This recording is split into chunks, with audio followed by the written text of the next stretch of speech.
Nós temos um tema hoje muito importante para tratar. Em primeiro lugar, nós precisamos saber que quando a gente fala trauma, as pessoas pensam que talvez elas precisem enfrentar um dragão enorme, com uma lança, né, soltando fogo. Mas a gente pode fazer de uma forma delicada. A gente pode fazer de uma forma muito delicada, de modo a que não seja um retraumatizar, porque retraumatizar é muito ruim. A gente é tratar o cliente como se ele não quisesse, tá com preguiça, não consegue. Ele tá traumatizado, ele não tem as ferramentas necessárias para fazer o que ele precisa fazer. Imaginem que vocês tenham 2 anos e que vocês queiram andar de cavalo. Alguém vai ter que colocar vocês no cavalo, alguém vai ter que carregar vocês no cavalo, ou mesmo andar de bicicleta. Então isso significa que essa pessoa não pode? Sim, ela pode, mas ela precisa de muita ajuda para fazer isso. E às vezes eu vejo as pessoas assim, elas são grandes no corpo, elas têm um corpo de adulto, né? Elas têm postura de adulto, compromissos de adulto, são pais, são até avós, mas elas têm uma capacidade emocional muito precisando de ajuda para dar o passo a passo. E isso é muito importante que a gente tenha essa visão. É muito importante porque o trauma não pode ser um soco no nosso nariz. Depois que ele já passou, é uma coisa que a gente não pode evitar. Mas o trauma não pode ser tratado dessa forma. Senão a gente vai tratar o trauma com outro trauma. E aí vai ser horrível. Não pode ser assim. Tem que ser diferente. A gente precisa olhar as pessoas com gentileza. A gente precisa olhar as pessoas com todo o potencial que elas têm para sair daquele lugar, porque elas estão dentro de um buraco. Às vezes o buraco é fundo, às vezes é muito fundo. E ali a gente precisa alcançar a mão e perceber quais são as ferramentas que a gente vai alcançar para que elas venham. E aí tudo fica mais simples.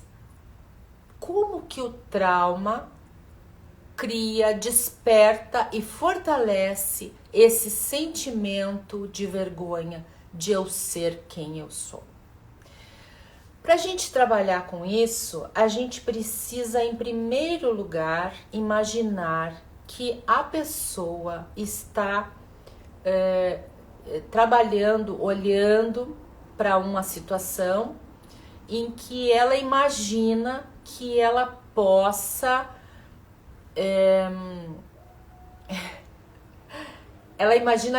fazer frente àquela dificuldade. Por exemplo, a pessoa tá fazendo bifes lá na cozinha, né? Tá fazendo seus bifes, não tem muita facilidade no fogão, mas tá lá fazendo os bifes. De repente, ela tá com muito álcool gel em casa por causa da pandemia, tem álcool gel aqui, ali, lá. Um dos vidros derrama e o tal do bife pega fogo na casa. Qual é a primeira reação que todos nós teremos? Isso é uma coisa tão natural. A gente vai pegar um copo d'água, uma chaleira com água, o pano que a gente botou no ombro para secar a louça e a gente vai tentar apagar o fogo. Então esse é o primeiro movimento do trauma.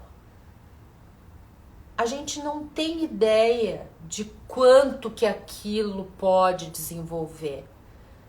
A gente não tem ideia de como aquilo vai chegar, vai expandir.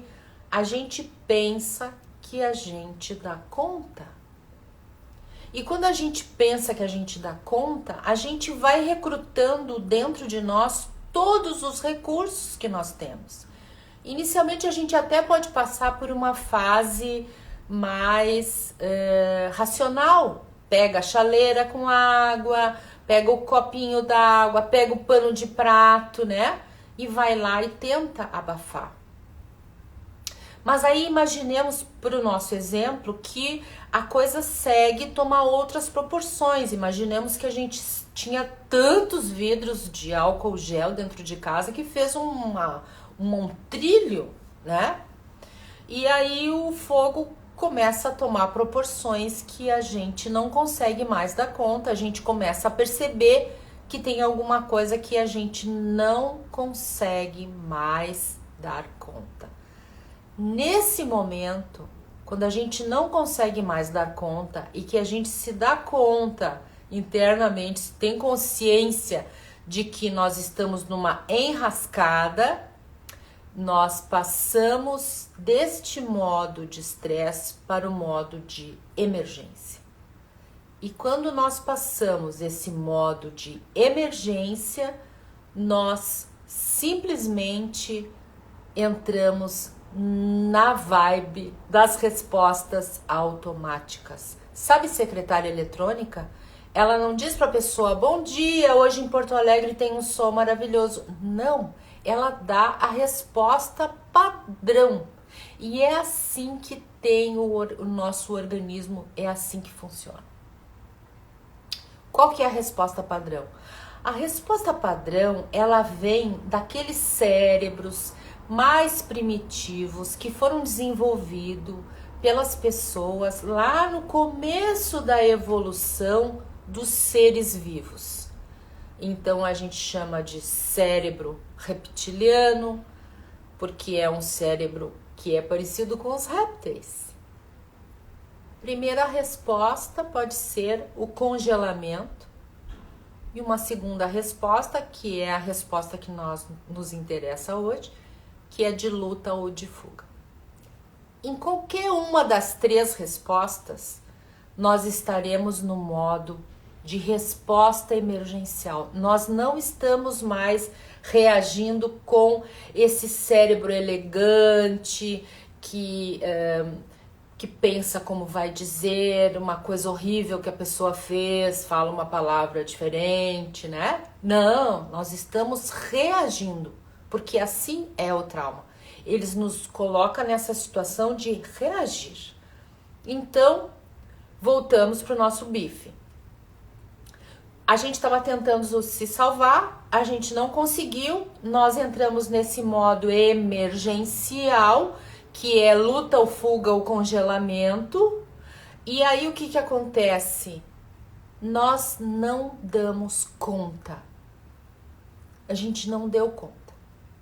Seguiu. O evento traumático seguiu adiante e nós ficamos ou congelados, ou na luta, ou na fuga. O nosso cérebro, ele é muito inteligente, o nosso inconsciente já faz as opções. Bom, aqui a gente não pode ficar congelado no meio do fogo, né? Então o que ele vai escolher? Lutar contra o fogo. Já tentou aquelas coisinhas ali, não deu certo. Ainda pode tentar um extintor, mas o mais natural é que a gente descubra a saída mais próxima e se jogue. E aí, infelizmente, nós temos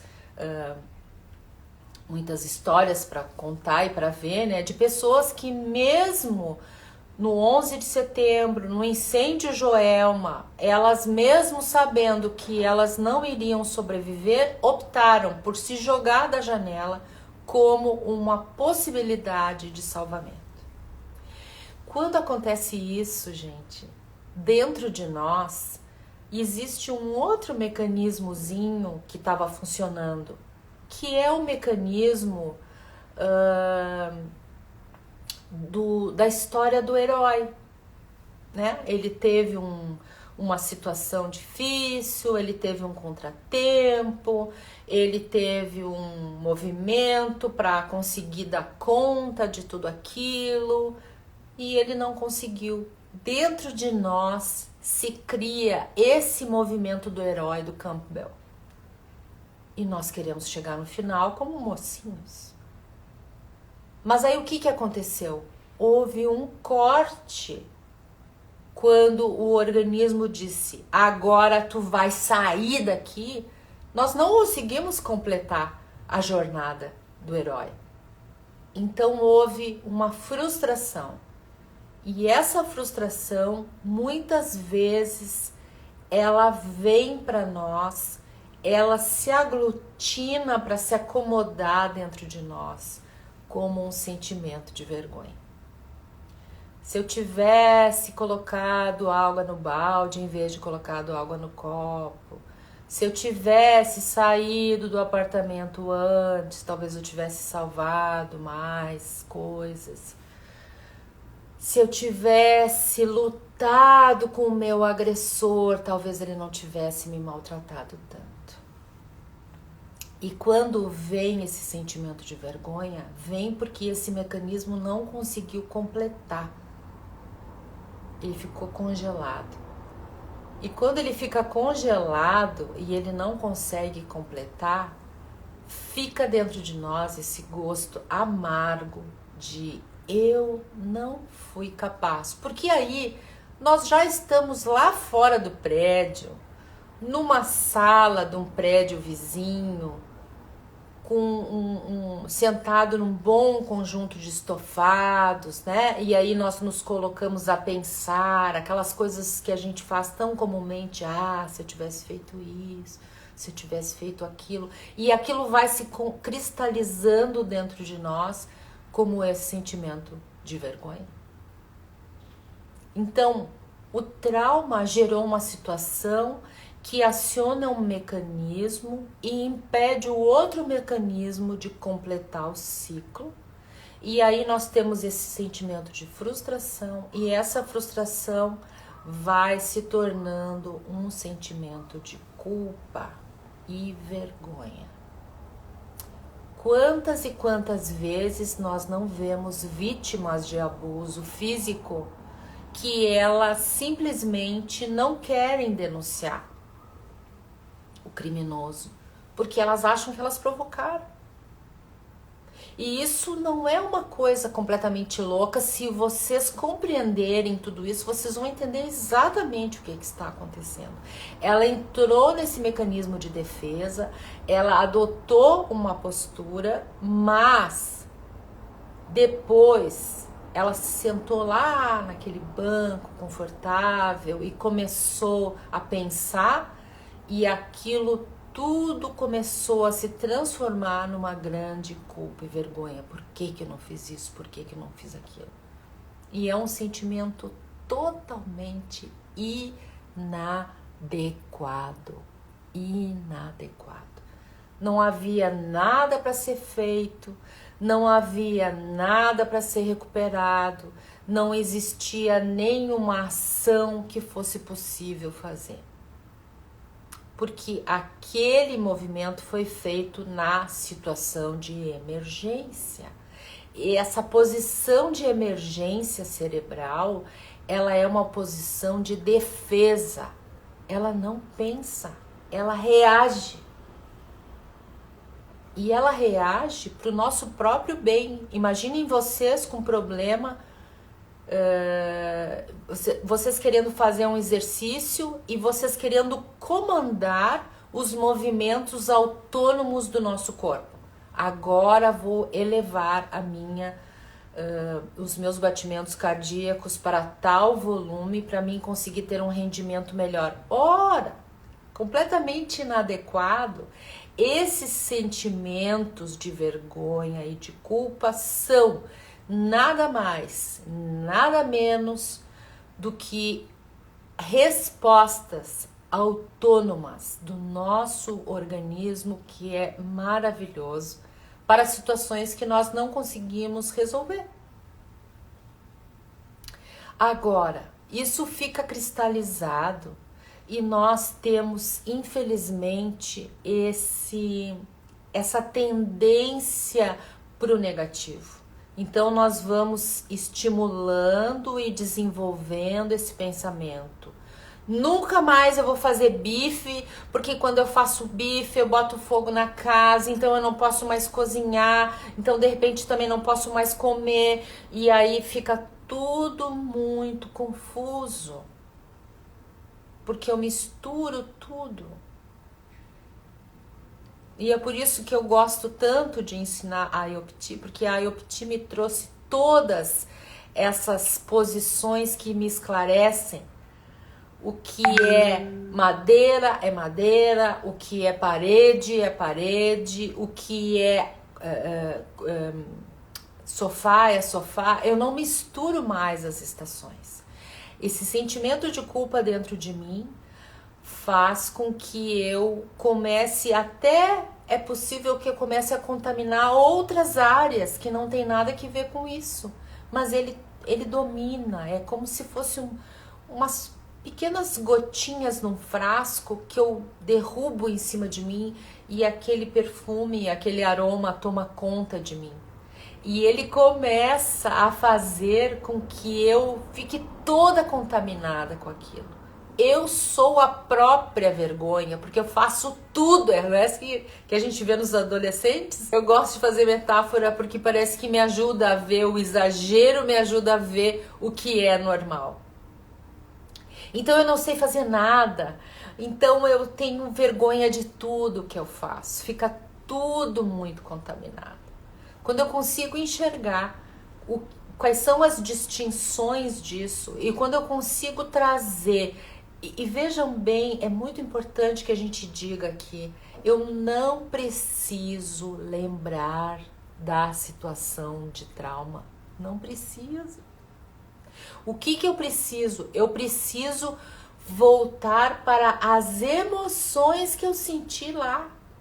Eu preciso trabalhar essas emoções, porque elas são emoções inadequadas para o aqui e agora. Imaginem que o trauma tenha acontecido no século passado. Imagine que eu hoje esteja vivendo com aquelas roupas que eu usava no século passado. Vai ficar horrível.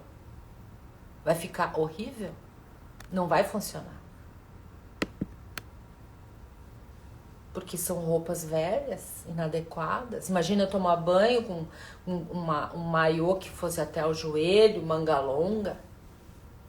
É assim que a gente anda.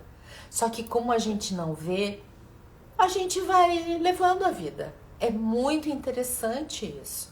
É muito interessante. Como as pessoas têm... Eu tenho medo de olhar meus traumas. Muitas pessoas chegam para fazer as constelações e elas são minhas amigas. Elas sabem que eu cuidaria delas com todo amor e carinho. Elas chegam tremendo. Elas chegam com um nó no estômago. Por quê?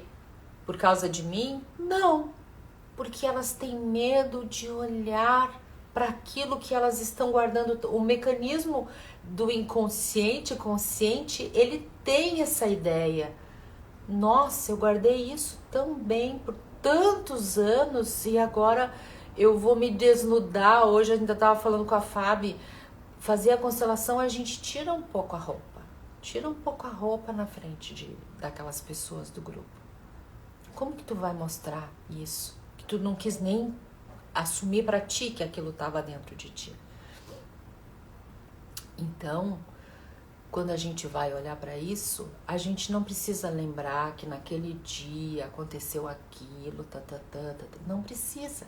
O que a gente precisa? A gente precisa das emoções, que fazendo essa metáfora, como a Suzana diz, que são metáforas que eu faço com bastante exagero, são emoções como se nós andássemos. Imagine tu andando num shopping center muito elegante e aí do teu lado vai um eu com uma roupa de 1800, aquelas roupa longa, toda tortas.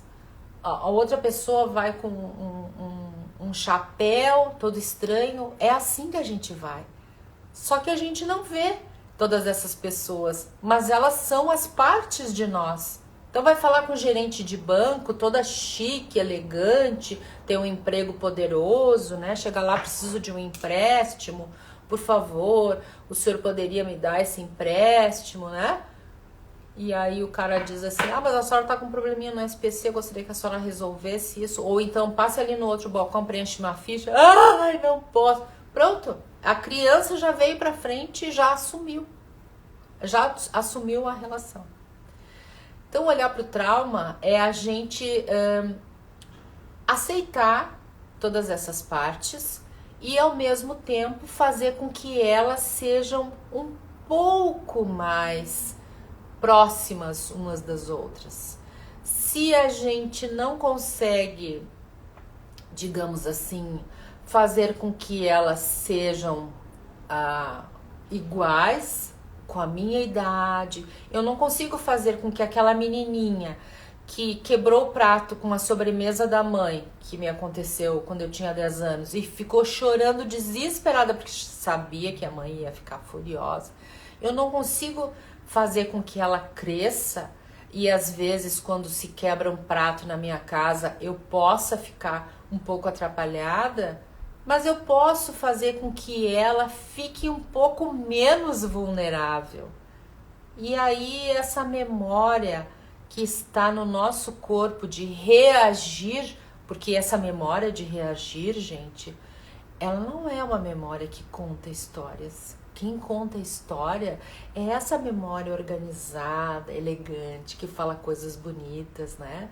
Coisas até poéticas, que lê poesia. Essa memória dos traumas é uma memória reativa, é aquela memória do corpo, da gente tocar numa coisa quente e tirar rápido a mão, porque aquilo é uma coisa que me machuca e eu sei que não é bom ficar com aquela queimadura ali na minha mão. Acho que era isso. A gente olhar para o trauma dessa forma que o professor apresentou e que eu desenvolvi também com essa minha formação lá na Alemanha, e agora estou trabalhando um pouquinho mais para apresentar mais etapas, né? Que às vezes as pessoas me dizem, a gente vai lá ver as aulas do professor Rupert, mas a gente não entende nada, então precisa de um dicionário, né, que são esses cursos básicos, fundamentais, para compreender o que acontece lá. E quando chegam lá, elas olham e dizem, nossa, antes eu não entendia nada, agora está tudo muito mais claro. Então, olhar para o trauma dessa forma é muito mais orgânico, porque não adianta a gente trazer o trauma para esse nível cognitivo, descrever o trauma, falar sobre o trauma, porque não vai ir muito adiante. O trauma, a gente pode mudar um pouco a faceta dele. Talvez a gente possa dizer que a gente não cura o trauma, né? Mas a gente muda a faceta dele para que ele não venha nos assombrar à noite, para que ele não venha nos assustar nos nossos projetos, para que ele não venha dizer, mas tu vai fazer isso, tu nem tem condições, vocês, né? Não, a gente tem condições. Eu adorei estar aqui, como eu adoro sempre tendo muitas pessoas queridas comigo. E é isso, gente. Espero que vocês tenham compreendido como se cria, como se nascem esses sentimentos de vergonha e de culpa e como que depois a gente vai construindo ele, vai fortificando eles. Vamos botar eles para baixo, porque os nossos planos não precisam disso. Um beijo enorme para todo mundo. Até a semana que vem.